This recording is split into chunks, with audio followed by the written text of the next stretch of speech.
This is RUCK, Yeah, a player series from Just Ruckin' With You, where the players tell their stories, raw, unscripted, and unapologetically real. No breakdowns, no hot takes, no fluff. Just the moments that make this game different. So if you're a player, a coach, alumni, family, or just someone curious about rugby and the culture that surrounds it, you are in the right place. Our mission? Simple. Help grow rugby in the U.S. by putting more eyes and ears on the game we love. Welcome to RUCK, Yeah. Hey, what do you say? Who's ready to talk some rugby today? What say you, good sir Hayes? RUCK, yeah, Swish. I'm always ready to talk some rugby, anytime, anywhere.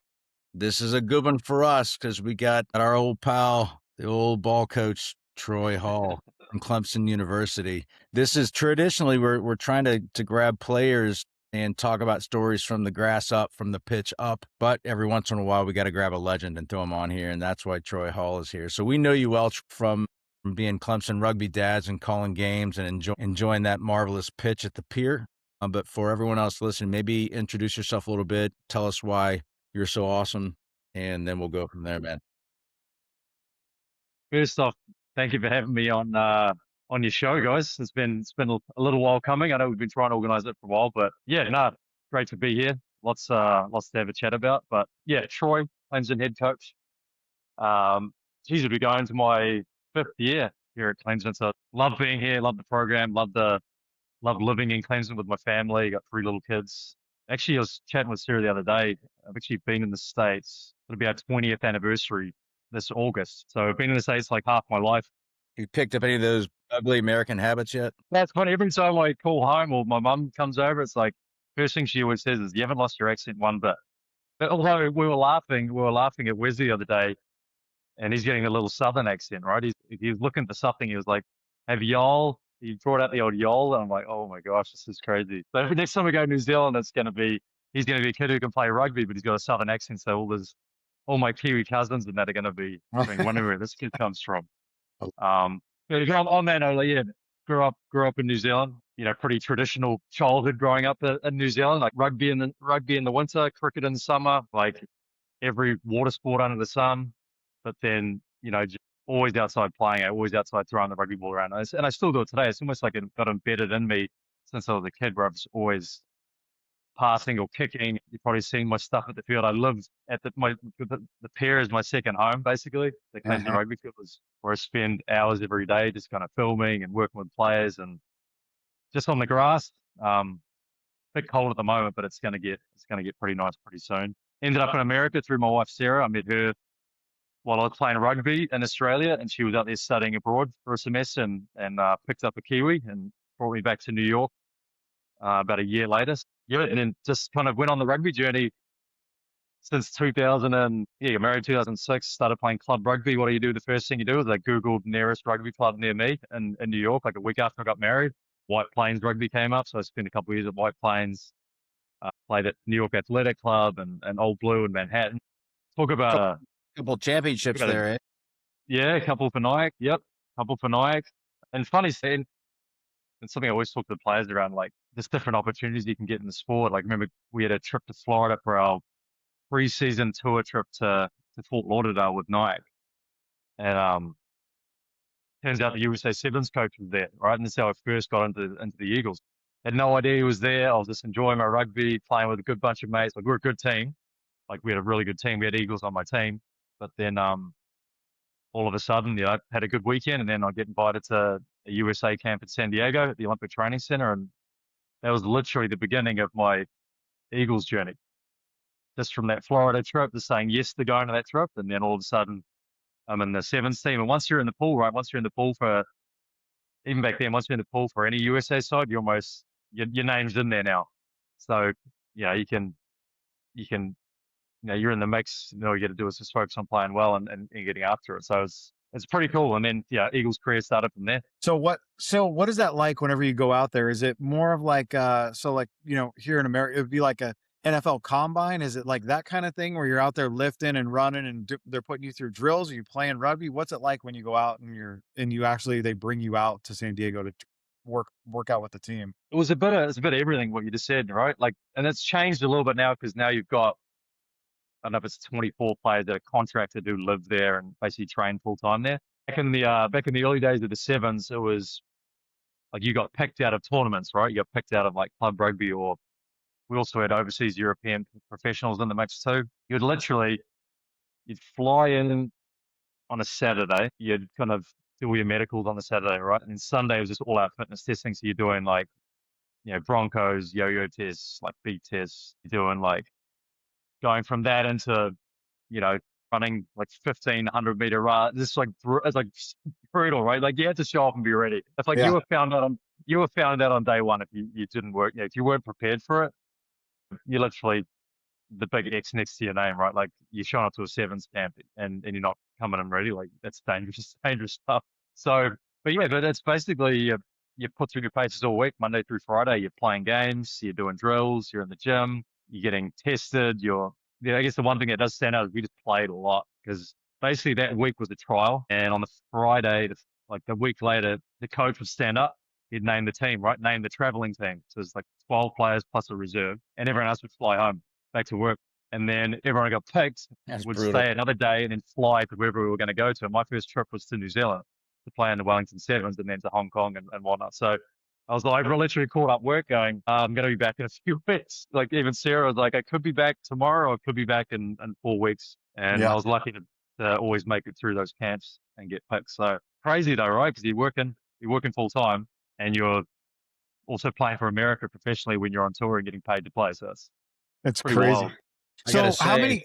Oh, go ahead, Swish. Well, from the alumni game a few months back, looks like you could still lace the boots up, my man. Get it done. What? So like how many guys are like how many so you're saying that first day kind of get weeded out a little bit? How many are not ready to play? Geez, and it's been a few years, but there's always like it gave you plenty of warning what was coming, right? You always knew you're going to go and you show up. Even now, if you go into a 15s camp or you go into a combine, you know you're going to get put through your paces. Like there's always there must have been 28 of us at the camp and 12 get picked, right? So you want to, and I'm big on first impressions. Even with the Clemson guys, I'm like, you've got to show up day one and like kill it. You got to go and like nail all the physical prep stuff, right? And then it's an immediate first tick, So I performed pretty well, and at the same time, you look over and be like, "Oh, that guy did not last this," So, I mean, for a lot of people, it's the first time someone's seeing a play, and so you got to if someone's seeing them do it, and that's that. First impressions last a lifetime. So it's pretty interesting. Yeah, and one thing I always think if you go in and nail the fitness stuff, and then you got a great chance. Now the coach is like, okay, now can you play rugby, right? Versus like you come in and you're unfit or you're not. It's not up to standard. Then you got a lot of play. You have to play really well to get selected. So I had a good balance. I always felt like I was fit, and I grew up playing rugby, so I was always playing rugby. So I always kind of backed my like skill. One thing I didn't have, I was a bit undersized though. So that's one thing I had to make up for. I wasn't the biggest guy. You just gotta, it depends on the coach, what sort of players he wants. And I was always lucky on the 7 side. I always fit that. On the 15s, I got capped a few times, but I was a bit undersized for 15, so I always found like it was a bit of a challenge to keep my spot, especially at the international level. I was in the mix with big units out there nowadays. It's like you just got. So how big were you? Because the one thing that's noticeable about rugby, dude, there's big guys, short guys, skinny guys, heavy fellas. There's everybody's shape is out there. So like, how big were you playing whenever you went out there for the Eagles? I would have been 180 pounds in my sevens days. So, I guess, there were smaller guys, right? There were definitely smaller guys. But I was definitely in that lower percentage. And the 15 size, that's, you think of like the Damien McKenzie's who are smaller players who play kind of international rugby and they're known for like just being super quick and X factor type players. You got to have a lot of X factor if you're going to be on the smaller size. At the same time, like if you're an athlete and you've got a great skill set and you're explosive and you've got conditioning that can outlast opponents, like that goes a long way too, right? So it's massive. So you had it's pretty unique that you played 7s and 15s. It seems like now, because there's not a lot of guys that cross over at that level. So how did that work at the time? Maybe it's changed. So if you made one squad, were you looked at for the other squad? Yeah. So back then it was most of the sevens guys were also playing Queens Eagles.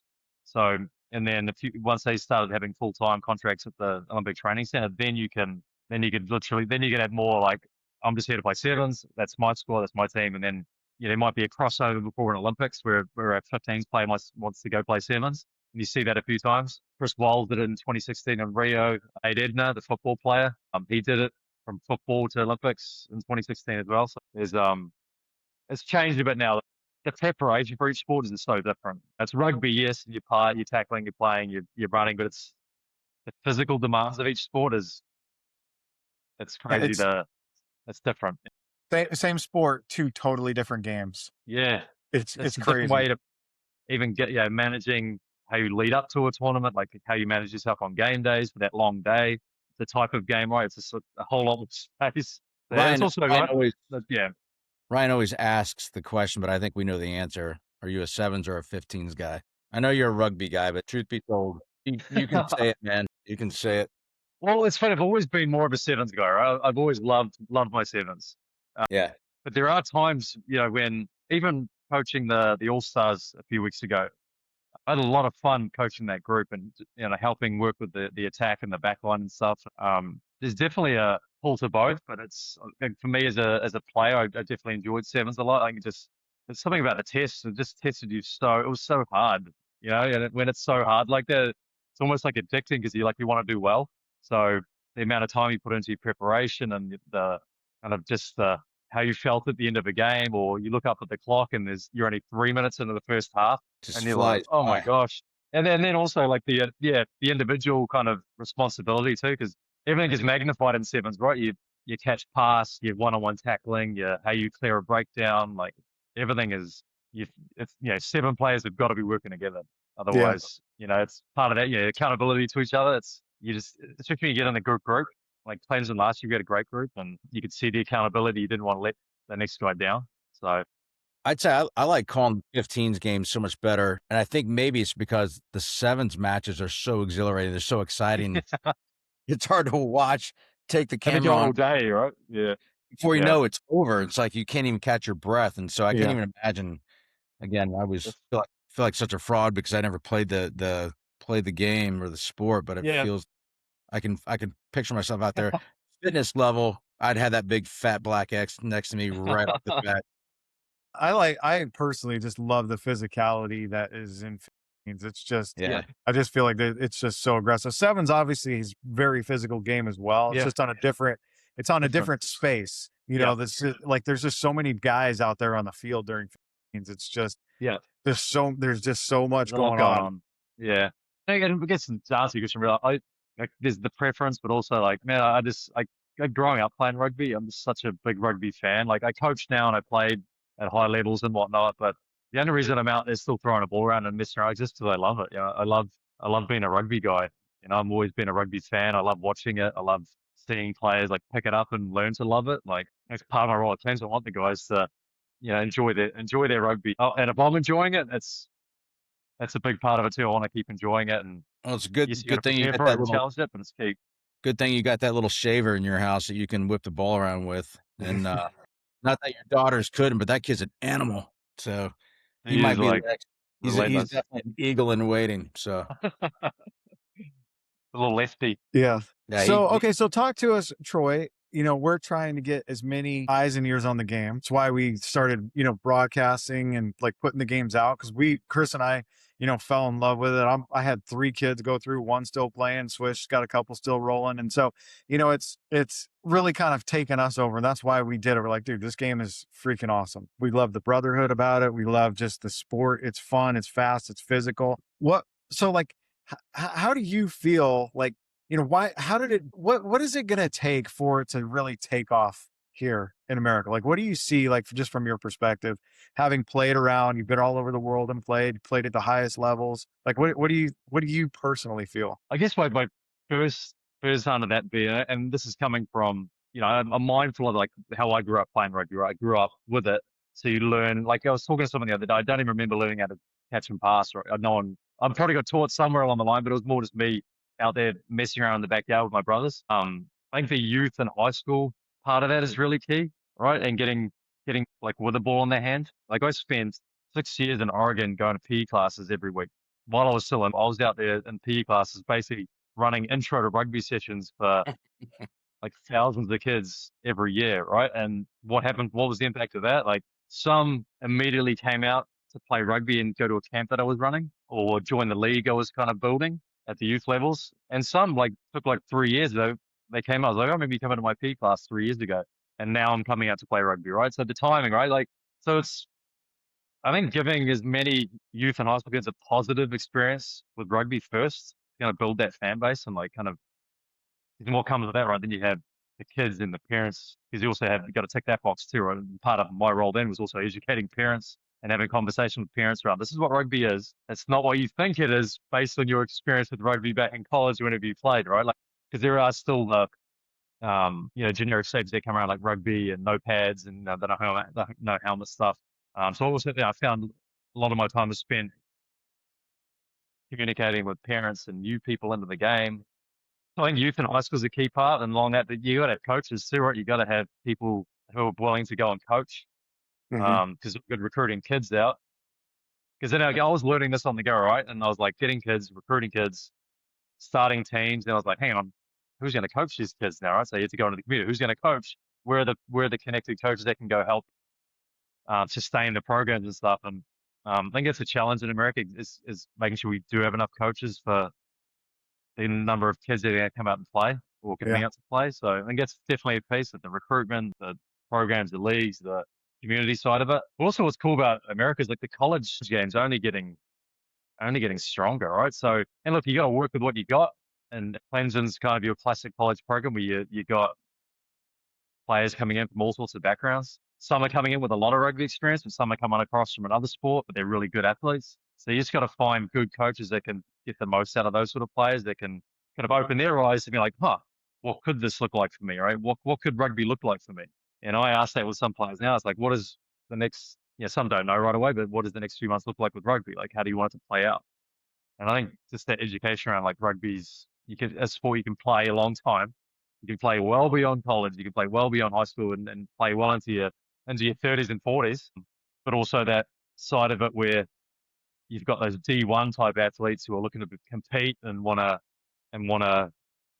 go make a career out of it at some point, right? Or kind of really driven that way. And then you got to be like, okay, here's what it looks like for you. Okay, you got this D1 club rugby. You've got all the college All-American stuff. You got All-Stars. You've got MLA. You got Eagles, Olympians, all that stuff, right? So you just got to look at it and see what fits for that player and like where do they want to be on the pathway and where do they want to go, right? So there's a lot. I know I understand that in multiple different ways, but like I think the youth plays its part, the coaching plays its part, and then also the positive experience and educating the players on here's what it could be for you. Well, before I ask you this next question, you'll be happy to know some old Clemson boys are coaching at the high school level, so giving back, right?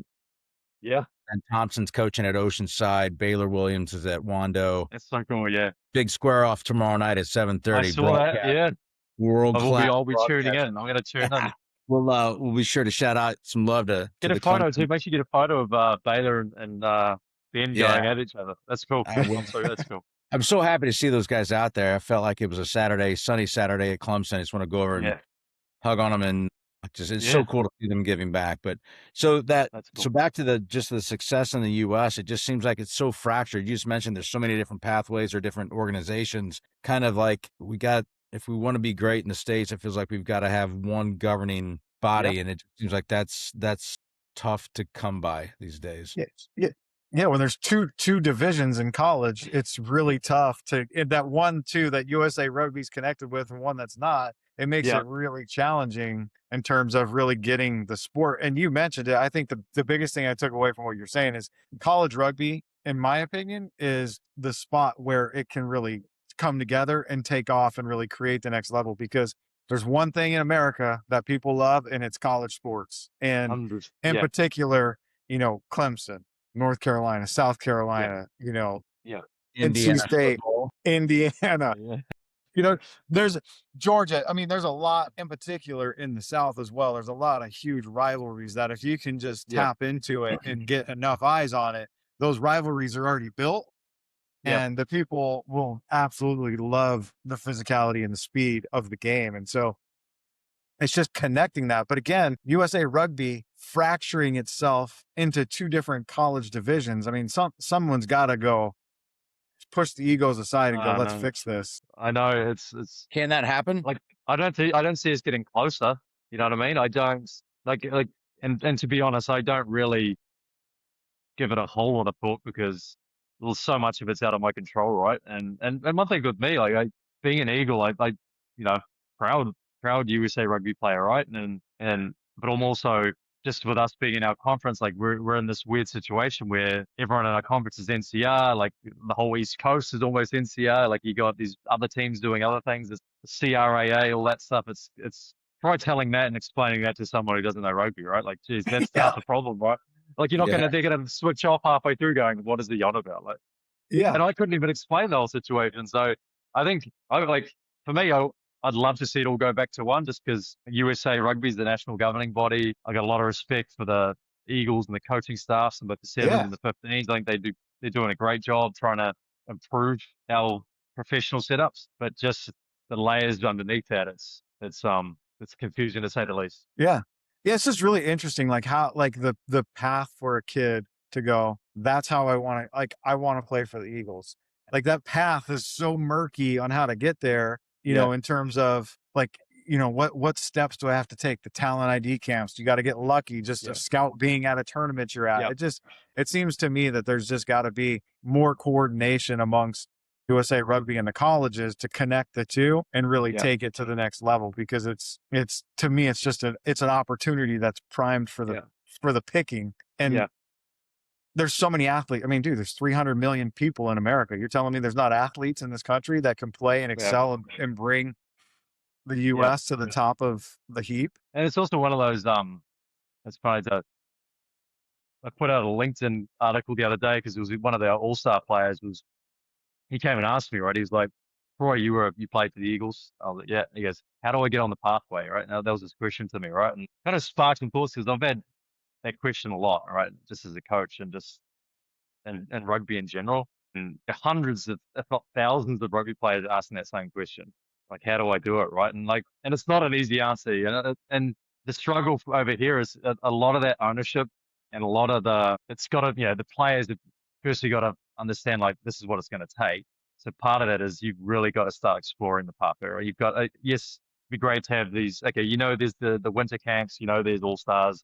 Like, you've got to get yourself in the mix for those. But it's also, you really got to be highly self-motivated to get out there and be like, where do I need to put myself to get myself in the best position? And part of me is like, yes, you got to stay ready and prepare like you're already there. So you were to prepare personally, individually, like you're already in the mix of that team you want to make. But also you really got to be willing to be a bit uncomfortable and go move even, or go to find the players that are in the mix. So find the guys who are getting picked or girls who are getting picked. And you got to try and find a way to play against those players, right? Because that's where the scouts are going to be. The scouts are going to be at games and tournaments where there already are a lot of Eagle potential players in the mix, and you got to find yourself to get into those tournaments, like the All Stars, like at NCR All Stars. Although I don't think there was any USA Rugby scouts there. I don't know if you want to put that on there. I was going to bring that up, but that's my point. So, it's not an easy journey. I'll tell you that. Yeah, but we had a chance to meet and chat with Jason, Dom, and Ryan. Remember what he said? Secret is there is no secret. Just got to go out and bust your ass, basically. Yeah. Like, you got to go out and be ready. You got to be ready to win that. Most. Yeah. And if it's to be, it's to be. And I mean, that first time I sit down in Florida, you just have to. It's almost like you do want to be in the Eagle mix or put yourself into the best spot. Like, you got to be ready to go. Like, wherever you play, you just never know who's out there, right? Like, you don't know who's going to be at the Wake Forest.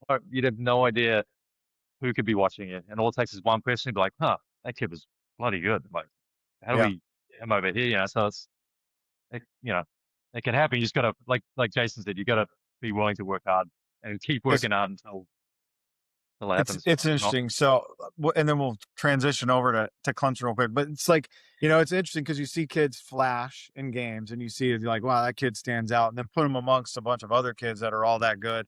And then when you see someone flash amongst there, it's like, okay, that kid sticks out. Like you can see Yep. that kid a mile away playing. You Yep. know, it's in every sport. It's Yep. like, man, is that kid really good because they're playing against a bunch of kids that don't know, or he's just Yeah. that much better? But then when you see Yeah. him playing amongst them against, you know, some of the best, and then they're still flashing. Like Yep. some people go up or down with whom they're playing with or their Yep. competition. Some just rise regardless. It's pretty cool. Well, speaking of, like, just to touch on the Clemson guys that went over All Stars a couple of weeks ago, you know, all the Clemson guys were on the All Star team, and there's the Rising Star team, right? Like the Rising Stars is supposed to be freshman, sophomore, and then All Stars supposed to be juniors and seniors, right? And like when I was looking at those selections and putting names forward, like Alex is a sophomore, like Max Wyckoff freshman, like Campbell's finished, but he's, you know, Old senior. man.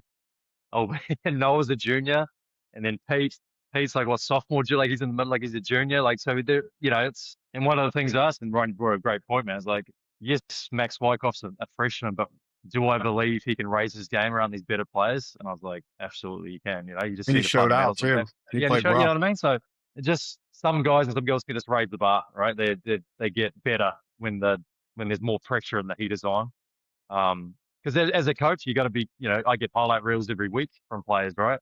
And I look at some of the plays that come my way. I'm like, well, Wesley could have scored that try, or Wesley could have made that play. You know, like it's, you just got to have the right set of eyes on, I guess, and make sure you're looking at players who are working hard, who are making the plays that are off the ball, the work that kind of doesn't require any talent, just takes work rate, and then skills under pressure, right? Like being able to execute a skill under pressure while there's someone running at you or someone's running at you to make a tackles. Yeah, no, it was cool to see some Clemson guys go to the All Stars and raise their game, you know, because it's Saw a couple of them it's a cool come opportunity. down. Couple Yeah. got over the try line and look good. Yep. So yeah, maybe that's a good segue, shifting to Clemson. So it's 5th year for you. Yep. You came in right when the COVID year hit, right? So that was a little rough. Yeah. Had some really good success in the 15. Still want that game back against Kentucky 2 years ago. Yeah. That one still hurts, man. That one doesn't feel good. And then Sevens won the SCRC last year. Like a phenomenal matchup against in-state rivals Carolina. On that one always felt good, but just winning that chip was great. And I think, if I'm not wrong, finished 10th in the nationals on the Sevens side of the house. And so maybe talk a little bit about the program. You know, Clemson's it's a program that's on the rise. I think it's knocking, you know, are there some missing ingredients? Are there a few things that you need to get over the hump? You've lost some pretty, like I mentioned, a couple of good character guys, Baylor Williams, Ben Thompson. I saw Cole Frank a couple weekends ago. Like, those are big character guys. They're also great athletes. Will Parrott. Yep. So when those guys leave and you got to usher new ones in, and it being a club also is a little tough to navigate. You're coming from playing at the highest level where you better show up and have your fitness in check. But these are college kids and they're distracted. They've got classes. Some are more serious than others. So it's got to be kind of a hard mix to juggle all that. So how do you put that together to have a competitive squad? Great questions. And there's a lot in that, right? Yeah. I go back to when, like you mentioned, I got hired to come to Clemson in 2020. Like we didn't play a game for like 18 months. And this is when the Will Parrots of the world came into the program as freshmen, right? And, you know, that sort of 1 or 2 years before I got here, there wasn't a lot of rugby going on. They'd lost the coach and the squad had kind of shrunk a little bit.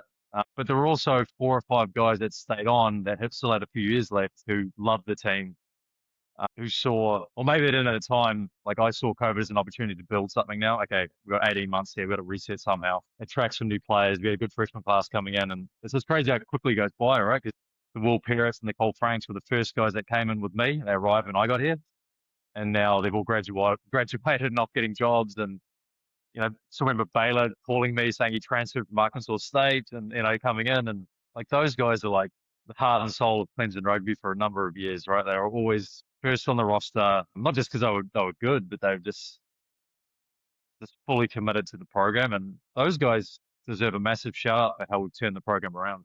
Like you mentioned with the commitment, right? Like the school load and the class times and the you know, they haven't been recruited to Clemson, right, to play rugby. They're going to school, and then the rugby becomes the greatest thing for them at school, right? And while they're at schools, like the commitment that they showed and the time they put in, and I'm really appreciated that as a coach. Like, so I came in and made an impact, but I wouldn't have made that impact if I didn't have the right type of players come in and help me and be what they did. So, as with college rugby, it always changes. Like, you get players move on, you get new players move in. A transition between a big graduating class into a whole lot of new freshmen and younger players. It's tricky to navigate because you got new personalities and you got to get to know the players quick and what they want and where do they Well, want you're this not, program to go. and you're not able to offer scholarships, right? It's club rugby, No, it's player club led, rugby. so that's Yep. difficult. Very.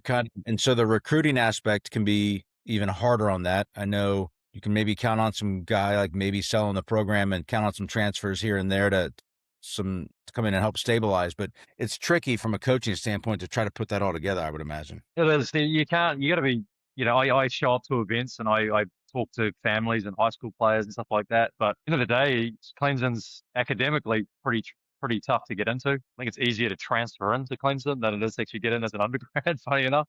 And we've had a few transfer in from other schools, which has been great. So also getting quite a few grad students coming in and sort of looking at finish off with their senior year, wherever they've gone undergrad to come in as a grad student, which is great.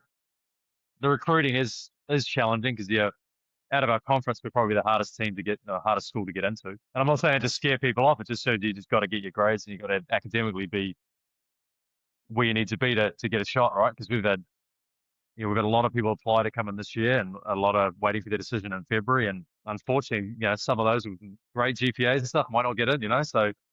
And you don't have a you don't have a whole lot of pull with admissions either, right? I mean, zero for the most part. Is that accurate? very, very little. We've got recommendations we can do and stuff like that and got people over the line before, but without that kind of personal connection to someone who's making the decision in there, it's tough. So part of it is you get who you get. Part of that strategy is trying to attract good athletes on campus. Part of that strategy is if someone from another school to look for another experience, maybe post undergrad, come over that way. But then you get the Alex Smith-Stevens, right, who came in as a freshman from London, like quality, great player, whose sister went to Clemson. And, so it's like you get the ones, the nuggets out of the blue, right, who just kind of, they're the emails I like to get, like, Troy, I've already given accepted. I'm coming to Clemson. What's the rugby program like? So it's. And we were laughing about River a couple of days ago. All of a sudden, he stops playing football and he just kind of lopes onto the rugby pitch, and the coach had to be licking his chops. So like, holy cow! Oh, I know. Look at this I dude. know. Let's talk about it. I roomed with his coach. I roomed with Ed, his coach at Duke in Atlanta. We were talking about it, and he was just like, talk about a Game he loves it. River loves it, and he's fully committed to it and whatnot.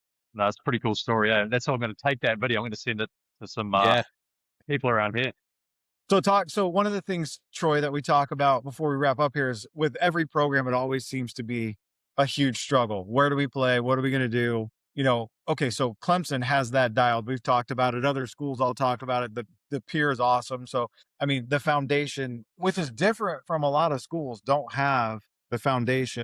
There's a handful of them that have that, but that's pretty unique for Clemson. So talk about like that benefit that the foundation has brought. Yeah, massive. I mean, you mentioned the home field. Like, they came to the party a few years ago when they had to relocate and play somewhere else, with the rugby field. And they came to the party and like developed a piece of land within, not sure how many months it was, but turned it into like a basically shrub to a beautiful rugby field that you see every day now, right? And like having your own facility is such a massive piece for us. And it's a recruiting piece. It allows players to get out there whenever they want and train, allows me to schedule whenever I want to schedule. And I met a recruit today. I met him at the top of the clubhouse. I said, meet me upstairs at the clubhouse. Come and they didn't even look at me. They looked straight at the rugby field, right? Like it's unique because not every team has it. A lot of teams are under the authority of the university and they got to play on campus or on this turf field on campus. Like we're very, very lucky to have our own field, and like the foundation is a big part of that. That's your fourth child. For those that don't know you, that is your fourth child. I know. Be honest. I know you're like a grumpy old man sitting on top of that old clubhouse, like watching with binoculars to see if anyone's out there messing up, like taking golf shots on their big divots. Oh, mate. That doesn't work. I haven't seen any golfers out there for a while. Maybe it's a bit cold at the moment, but I think as the grass gets a bit green, there might be some stragglers. There's some hackers. I always see kickers out there at the moment. They're just hacking away, kicking footballs, like not getting anywhere near the post. They're out there having a bit of fun. But the field is great. beautiful place to show up and play, and teams love coming to play us at Clemson. Just, it's pretty cool to have that. Even for me, growing up, spending all this time in America involved with rugby, like my first game of rugby in New York, we showed up to a park, right? And I was like, where's the post? And the coach rolls in on the back of his truck is the PVC pipes. Up go the PVC pipes. Even the commutes, everyone in Clemson's got like a 10-minute commute. So it's convenient. It's a luxury for us. Perfect. It's a good setup because it's such a challenge with so many programs. So where are we going to play? What are we going to do? Yeah. I mean, some of the fields are definitely like goat ranches. I mean, it's just, weeds and dirt and, Don't say it, Hayes. manhole covers, Hayes, things like that on the do it. field. I mean, it's pretty crazy. So, Keep I mean, it clean, Hayes. it's kind of funny how many teams I think want to play there because the field is so nice in comparison to where most of them play. And we are kind of blessed here in South Carolina. We have the pitch at Clemson, and then the ones in Greer are like international level pitches. I mean, those things are incredible at that place. I'm still working on the it goes brown now, or it's a brown field now, but it's going to slowly green up. But that Greer pitch in like April, like even though in January it's beautiful and greens, we could get some more funding to keep our field green all year long, right? Yeah, it's incredible. I mean, I've been to that thing in December, January. It looks like the middle of summer. It's crazy. I know.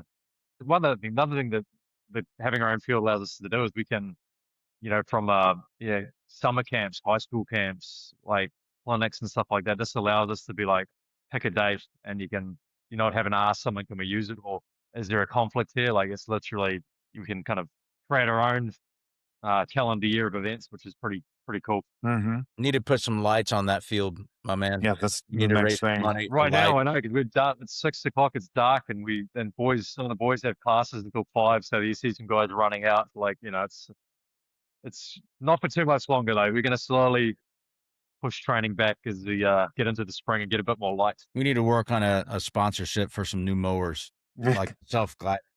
Let's go up. Yes. Well, you're building, with the Rugby Foundation, guys like Jim Gain as well. It's kind of like when I think I don't know Clemson Rugby long, but I think guys like that, he's like the epitome of Clemson Rugby, playing, coaching, started the foundation. But like it's a lot of the alumni are key to continuing this, bringing high quality guys in to play, to coach up, and it's just thank you for letting us be part of. I don't think we really asked you; we just kind of butted our ways in and started. But you can with the cat, you brought 2 great kids. They're like, man, this is a great situation. It's been a lot of fun. So it's good. I know we know you, but it's good talking like in a quasi formal capacity here, just to hear some more stories and learn a little bit more about it. But yeah, we try to be as impartial as possible, but we're kind of Clemson guys for sure. Great to have you guys in our corner. And you've got a few years left too, guys. Yeah. A couple years left. Just getting started. Yep. Hey, well, anything last parting comments on your mind that you want to shout out, or you want to kick us off the camera, and we'll be on our ways. No. Thank you for the chat, and like what you guys do, and I think we need to tell better stories. I think one lesson I learned early in the youth game when I was doing a lot of youth development work is we've got to share this stuff more, right? And that's years ago. Now we're in 2026, and like the content game and the sharing of the stories and the different stories of American players coming through and how they found the game and what they think of the game and what they want to do with the game. I think the more we need to do this, the better. And that's why I think what you guys do is really cool, just to kind of share more of those stories. And I think experience matters, right? So like I talked about earlier, I'm just making sure kids have a positive experience with rugby early on. Same thing goes with college. Like I want players to come out and play college rugby to have a great first experience. So that matters, and all what you guys are doing and sharing a lot of that stuff is like more people can be doing it, and we can send more people your way to interview and tell more stories and have a good time doing it. Well, that's awesome. Both my boys quit playing other sports as soon as they started playing rugby. So, I mean, and I think that's the fear of other sports is they're like, man, I don't want my kid doing that. Or, the other coach is like, I don't want them out there doing that because they're never going to come back to me. Yeah. So, I mean, that is the real fear of coaches, right? Like it's because generally you go out to a rugby training or a game and you're pretty open-minded about it. You love sport, and it's hard to not like it, because you generally play a lot and you get a lot of touches on the ball. And if you like to be physical, well, that's great too. You need the contact, the speed, it kind of like covers a lot of different sports. Like I was in the field the other day working with a basketball player, and all we did was work on kickoffs and sevens, like going up, and I made it relatable to him, so it didn't feel like completely off the planet. It was, let's get him out there doing what he's already used to doing, like getting up and winning a kickoff. Like with sevens is coming up, like kickoffs is really important, right? So, yeah, I think you just got to find rugby and make it relatable to the more traditional sports for those players. And Well, I not think to for give me, you it's any always been a homework, good way. not to give you homework, but go get that neighbor 2 doors down, that football guy. I will. I'm gonna Go knock on that I'm cat's door. gonna send Yeah. that river link. I'm gonna send that Yeah. river link to him. Yeah, See what he great. Well, a term that I know a lot of the boys have picked up and that Ryan and I laugh about, but how good, a good conversation. So, I'm gonna throw some Kiwi language from a couple of grumpy old dudes like us. Like, How good- they go on the group chat and say it too. I'm like, I only picked it up the other day. I was like, they were all saying how good. Like, it's funny. Yeah, they're listening, man. They're listening, mate. They hear it. So well, listen, man, I really enjoy the time. Looking forward to seeing you on some matches. If you're a young one coming up through high school or even looking to transfer, take a look at Clemson. I mean, I will be a homer when we talk about that. It's a great place to play. Great coaching, great facilities, world-class broadcasting team. So, and this is, I really appreciate it. The more stories you're right that we tell, people that want to help grow the sport in general, but here in the U.S., we need to tell more stories and have more conversations. And it doesn't have to be sexy or it doesn't have to be a hot take. It's just talking about the culture because there's nothing like it in sports globally. Perfect. All right. Love it, guys. Ryan Hayes, Troy Hall, thank you, Med. We appreciate you, and we'll look forward to seeing you up at the pitch at the pier real soon. Awesome. Cheers.